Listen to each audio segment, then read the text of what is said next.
welcome to Health Alert. I'm Pam Butler. Today we're going to talk about hip dysplasia, and joining me is Dr. Mark Willits. He's a pediatric orthopedic surgeon at Children's Hospital at St. Francis in Tulsa, Oklahoma. Welcome to the program. Well, thank you for having me.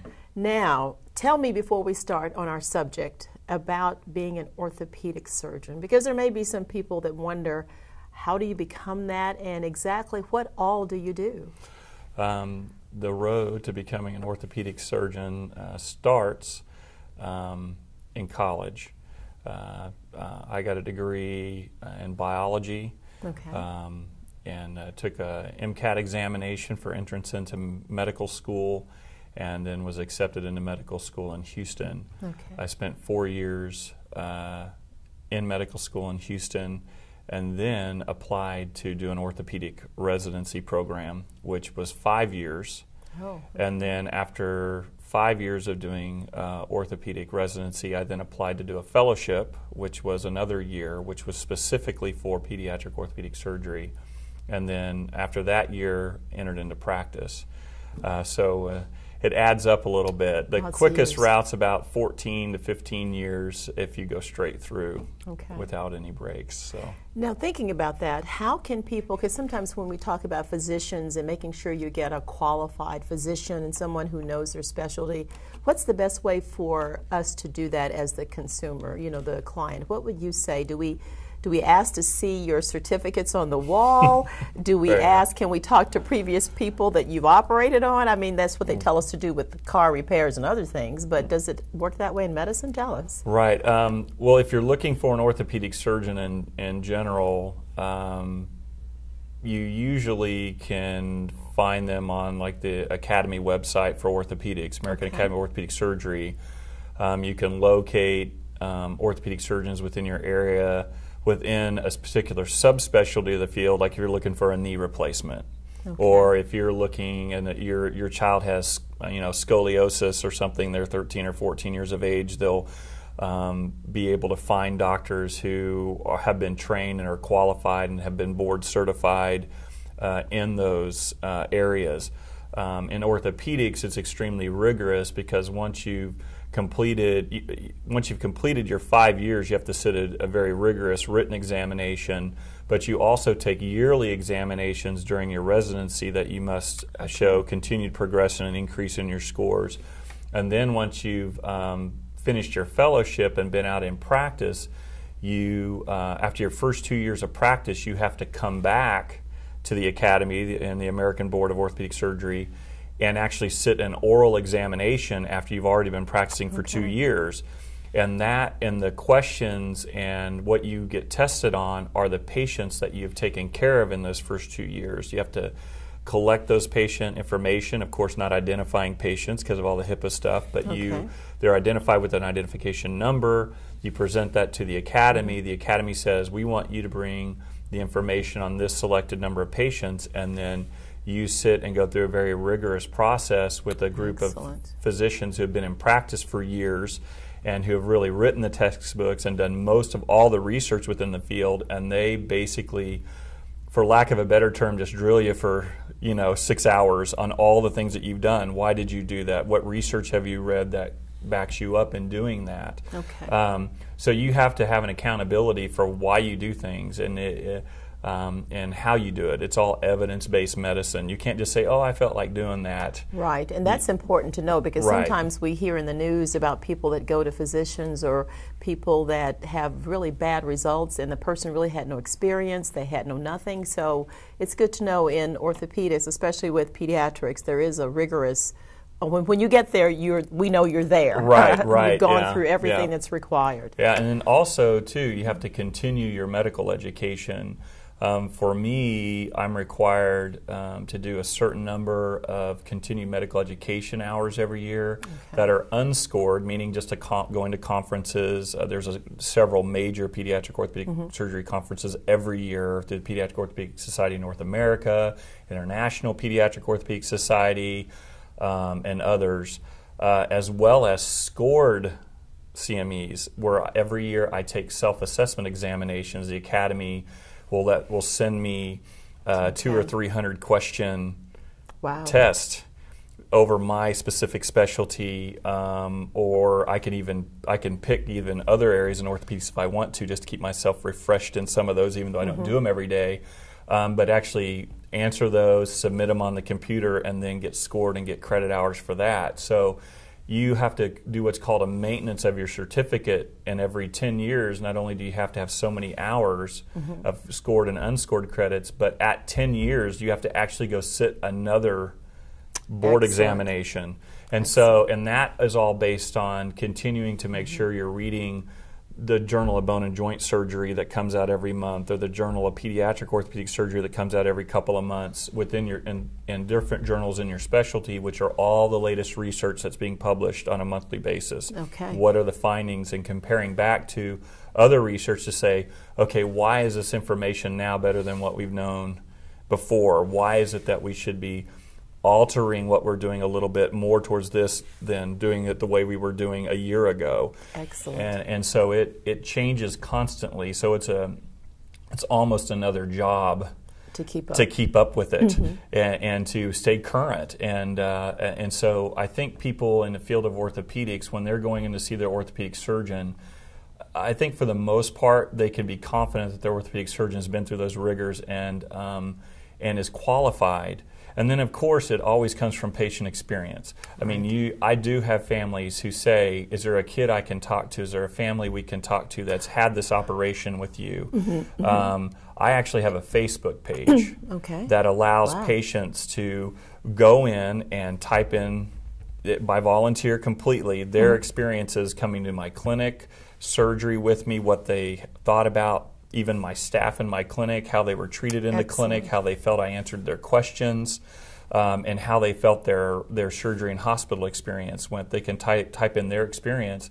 That's excellent. And people can go to that page and look at those remarks and say, okay, we feel comfortable that people seem to have a good experience and think things are going well. And that's a good way to use technology here. We're going to go to a break and come back, I promise, with hip dysplasia. But I think people needed to know this, because you can ask that physician, do they have a Facebook page? Do they have information where they can access to see what people have said their experiences were, things like that. And technology, we're all into that. Right, absolutely. So that's an excellent thing to do. And I want to say right now, I'm so glad you're in our community, and know they can't have you. So we're going to take a really quick break, and I'm going to come back and start to look at hip dysplasias. Promise. Sure, no problem. All righty. Please stay with us. We'll be right back.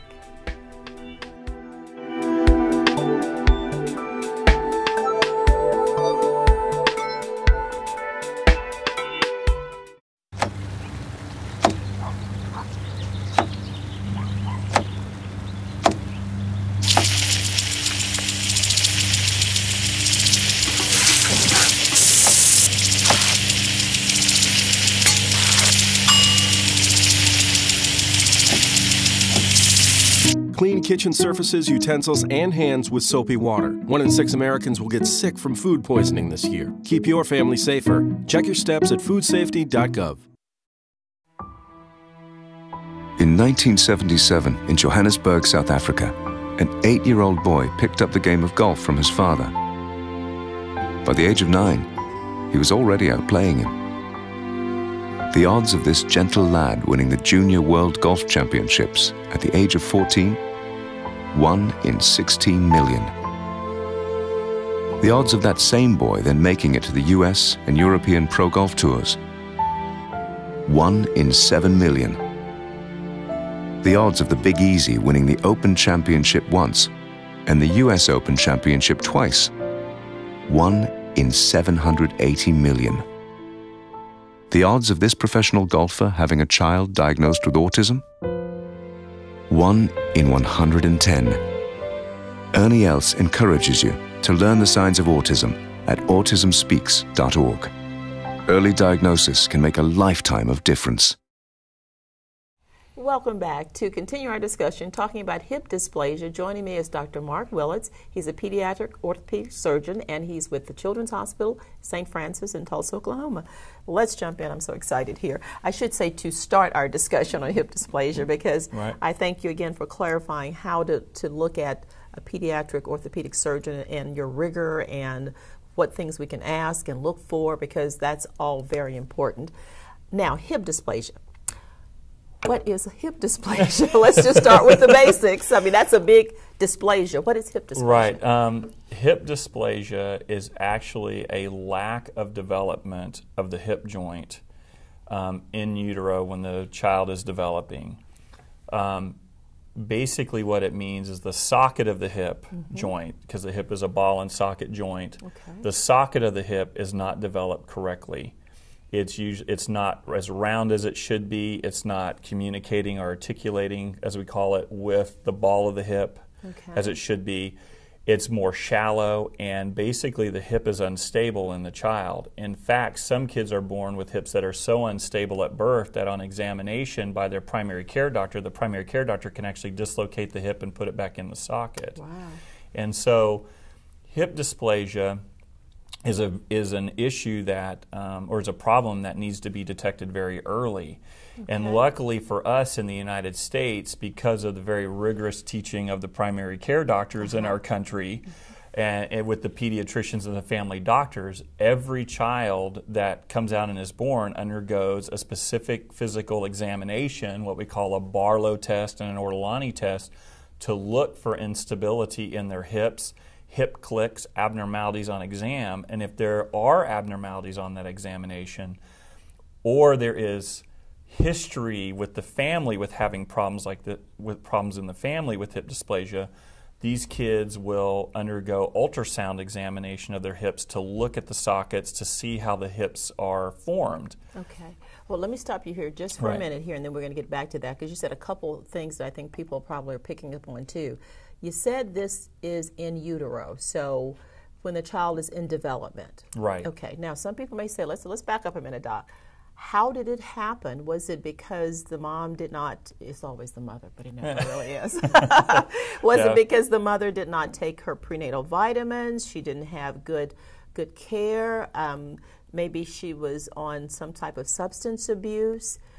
Maybe she didn't eat enough carrots or take enough calcium, with those I mean, how did it happen? Right. The basics behind what we've looked at in hip dysplasia, the reason why it happens, there are several. One, family history.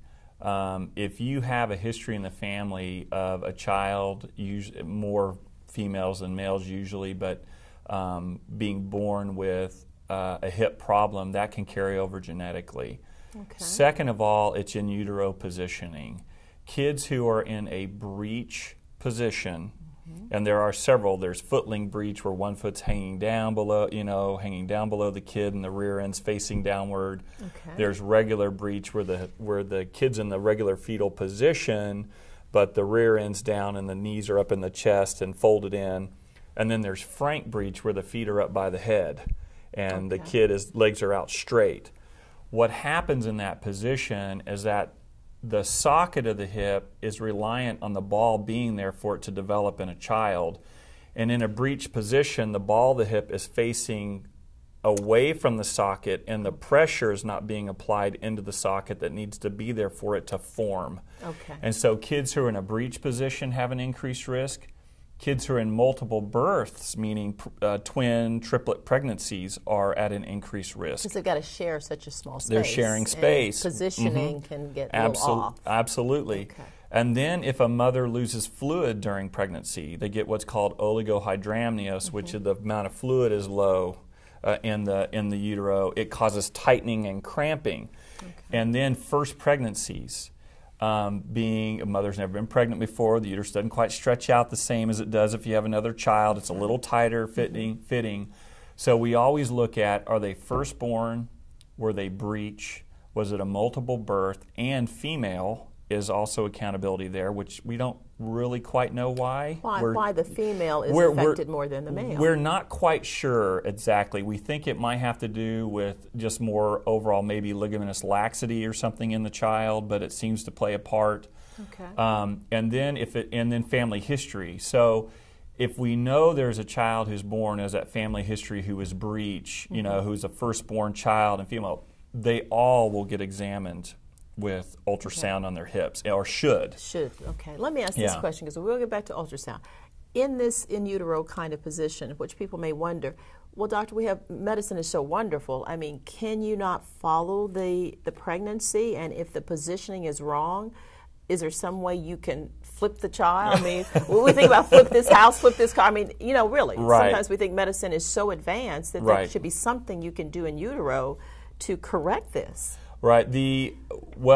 Children, I'm just speaking from what little knowledge I have of OB, but OB-GYN problems, but children change positions in utero during pregnancy all the time. And one time you did an ultrasound, the kid's in breech. One time the kid's right side down like they're supposed to be.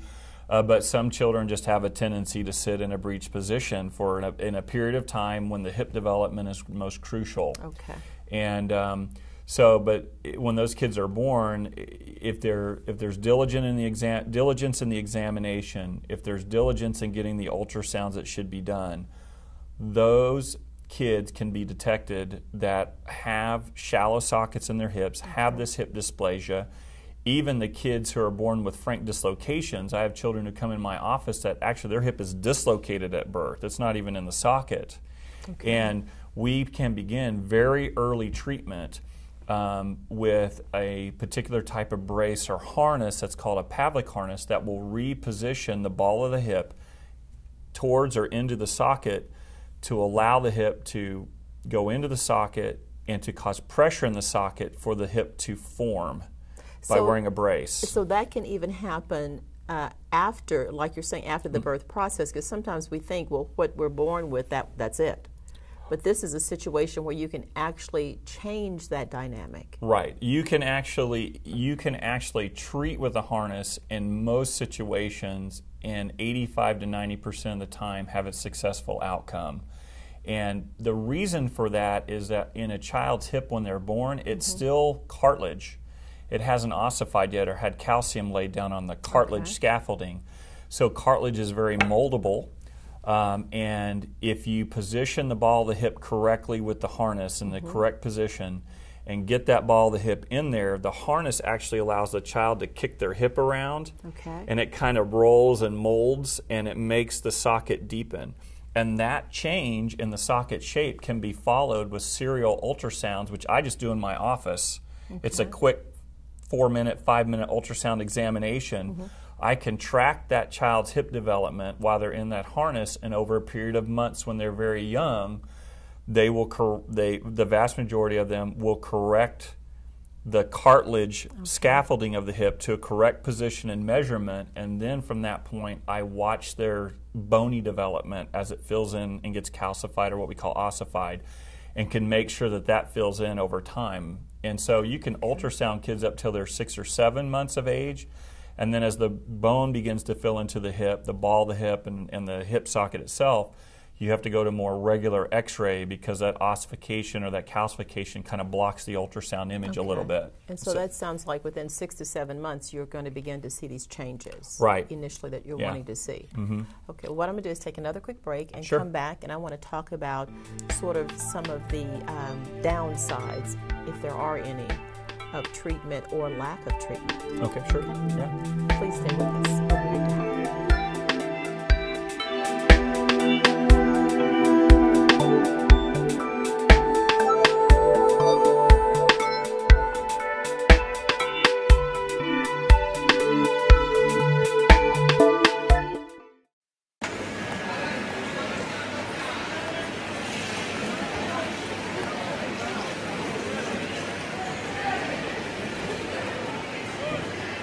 Every day, thousands of people suffer from sudden cardiac arrest.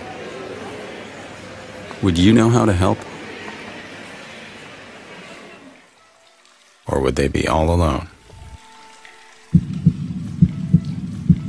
Learn what to do at heartrescuenow.com.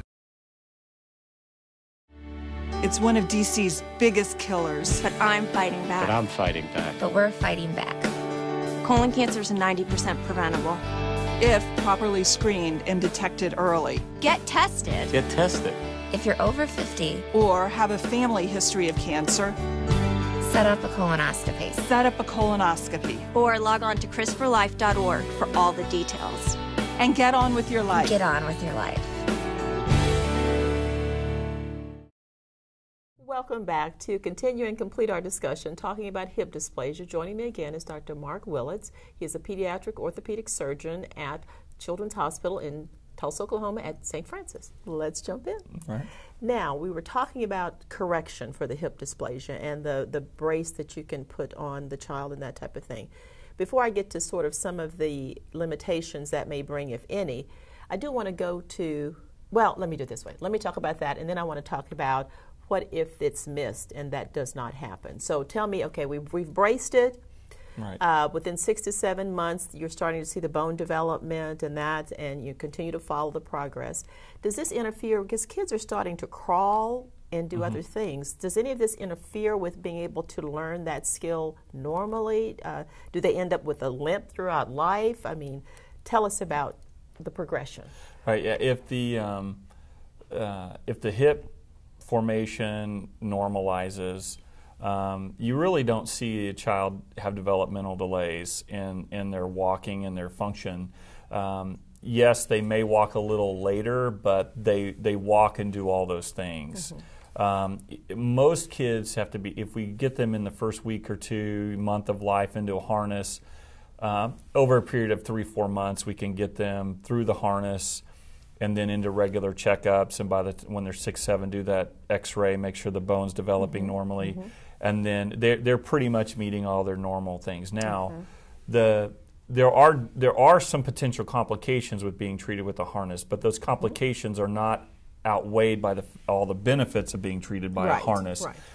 If the harness is not applied appropriately, you can cause difficulties with the hip. You can actually worsen the condition because it's not positioned appropriately. You can actually have the harness too tight and actually cause a disruption of blood supply to the hip joint, which is a devastating complication of it. And you can also cause other things like nerve palsies and all those other, I mean, if you don't do it right. So nothing's benign in treatment. It has to be done the right way. The harness has to be put on the correct way. And that's why I haven't really encouraged primary care doctors to initiate Pavlik harness treatment on their own. I've always encouraged them, get those kids over to me. Right. Let me follow, let me take on that responsibility of treating these children. Now, if it's missed, let's say, and that's not common in the United States. I mean, you will get a few kids every now and then, unfortunately, from maybe really disadvantaged socioeconomic positions that don't have a real great access to a primary care doctor in their particular area. Won't go to the doctor at all. Right, or even think it's important to take their kids into the doctor a lot of times. Who will eventually, kid will start walking.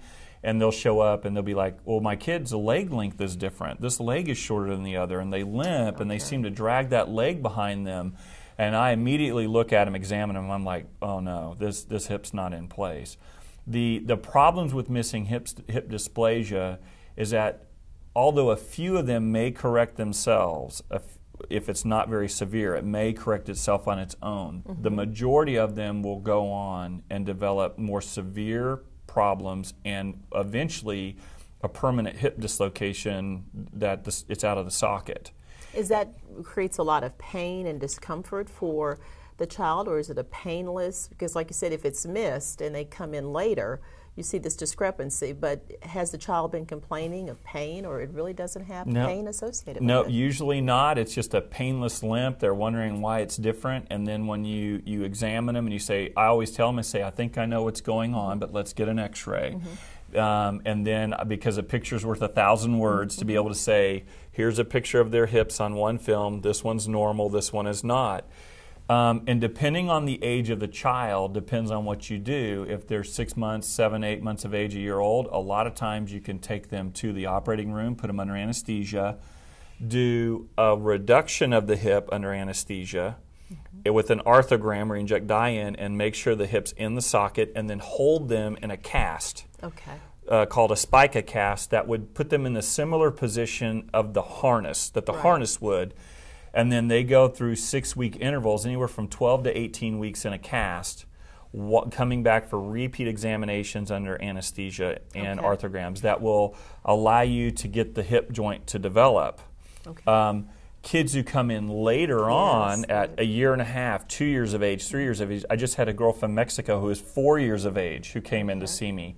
They require surgical intervention in which you have to do an open treatment to get the hip back in and actually reposition the bone of the hip. Sometimes you have to shorten the bone down a little bit to get the hip back into position in the socket. You have to reshape the socket surgically, what's called an osteotomy procedure, in order to get the hip into the socket and then hold them in cast for a period of 12 to 18 weeks so that the bone will heal and the socket and the hip will stabilize.